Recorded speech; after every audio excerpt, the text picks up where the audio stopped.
to the sideboard here at the StarCityGames.com Standard Open in Cincinnati, part of the SCG Tour, brought to you by Ultimate Guard.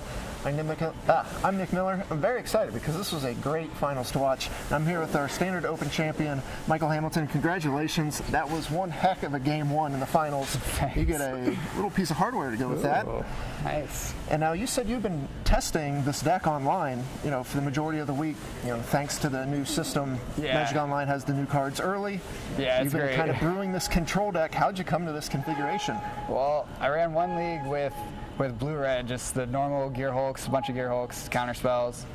Died to like everything. I went 3-2 in my first league. I'm like, it's not that bad, but the deck didn't feel powerful. It felt very fragile, and if you drew your cards in the wrong order, you just lost. Mm-hmm.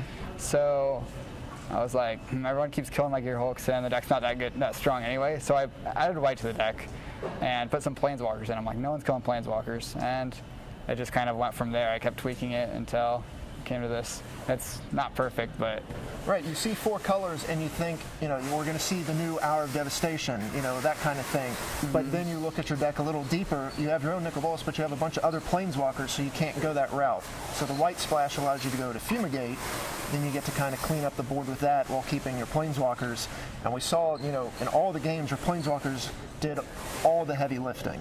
Yeah. Were there any walkers you wanted to get in, or what were the last-minute cuts and changes? I played Chandra Flamecaller until last night, and then I had no Nicol Bolas, and I was just a straight Jeskai. And then Chandra wasn't great against aggro because she's a 6-mana Planeswalker. My deck already has sweepers.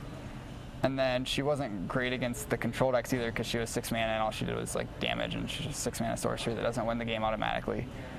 What about Dovabon? This is a card that kind of got forgotten about. We hadn't even thought this card was around. It shows up 2 copies, very surprising to see in there. Plus we get the ultimate in game 1, which I don't think anyone expected coming into this weekend. Yeah, I definitely didn't expect that.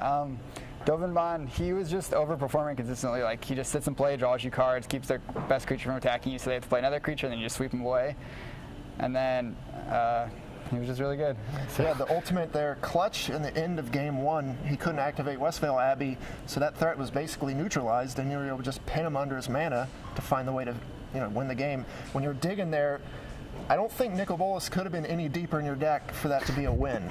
I think I had one. He could have been one card deeper, but it was real close. And did you always kind of know you're just going to instantly plus to get a card from his deck, or did you try think about the race because you ended up getting his flyers, which allowed you to get the win? Yeah, I was planning on doing 7 to him because he was at 7, and then he cast the Cloud Blazer and went to 9, and I'm like, oh no, we got to find some flyers off Nicol Bolas.